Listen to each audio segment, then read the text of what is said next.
jya ubona isi nk'uko banki ibibona. Wawe ikaze kuri channel ya Emile Niyonzima. Uyu munsi tugiye kurebera hamwe igitekerezo gishobora guhindura uko ubona ubuzima. Kureba isi nk'uko banki iyibona si ukuyireba mu buryo bw'amafaranga gusa, ni uburyo ubuzima bukora ku bijyanye n'icyizere, imibanire, igihe n'ishoramari ry'ubuzima bwa buri munsi.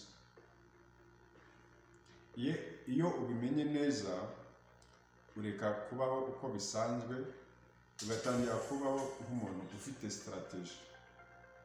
Reka tubivugeho mu buryo burambuye. Muri banki tuzi ikintu cyitwa deposit na withdrawing. Gushyiraho amafaranga kuri banki cyangwa kuyakuraho. Ese ubwo buryo ni gute twabukoresha mu buzima bwacu bwa buri munsi?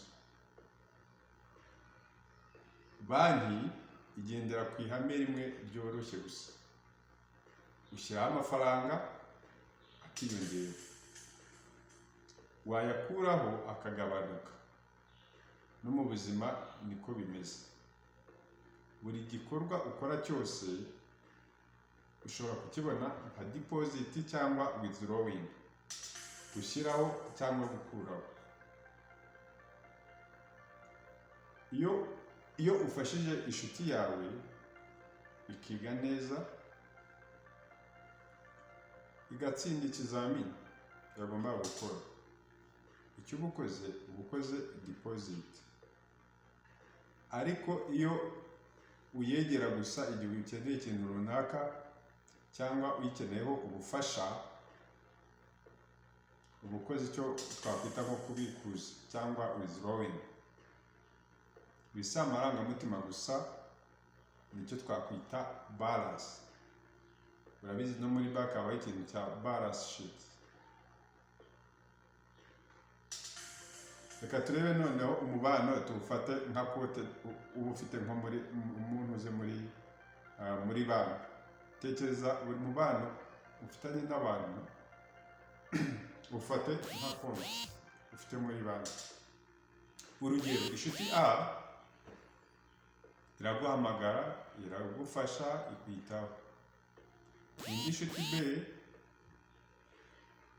iguhamagara gusa iyo igukeneye ikintu runaka cyangwa ikeneye ubufasha. Ko byumvikana, konti A iruzuye, naho konti B irimo ubusa. Kandi mu buzima busanzwe umuntu ahitamo aho akwerekeza bitewe n'intuze n'icyo umubano wanyu umumariye. Igihe noneho reka tugifate nk'amafaranga. Igihe cyawe, murabizi ko igihe ari equalizer, buri muntu wese afite igihe kingana n'icy'undi. Igihe cyawe ni amafaranga yawe nyakuri. Urugero, abantu babiri bafite amasaha 3 ya buri munsi, ariko A ayo masaha 3 ayakoresha mu bijyanye no kwishimisha, urugero nk'imikino. Naho undi ayo masaha 3 ayakoresha ari kwigisha ubumenyi runaka bushyashya.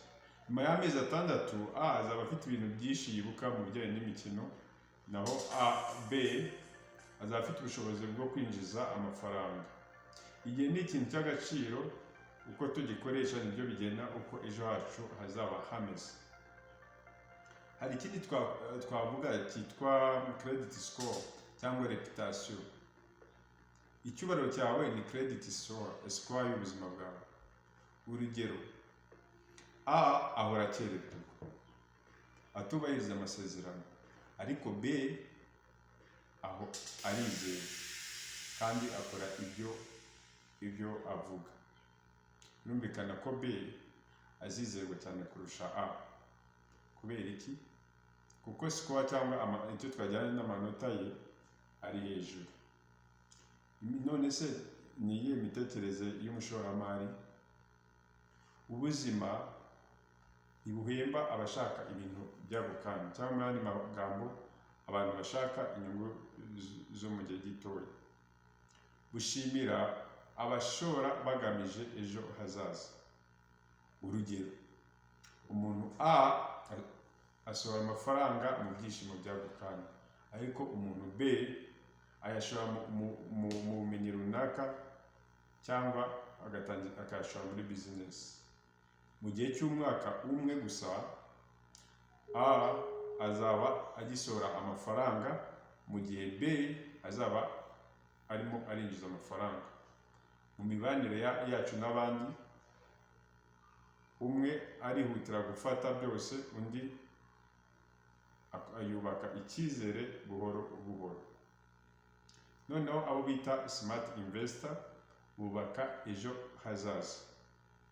Ntabwo ari uyu munsi baba bakeneye yuko babona inyungu z'ako kanya, kuko inyungu z'ako kanya akenshi ntabwo ziramba.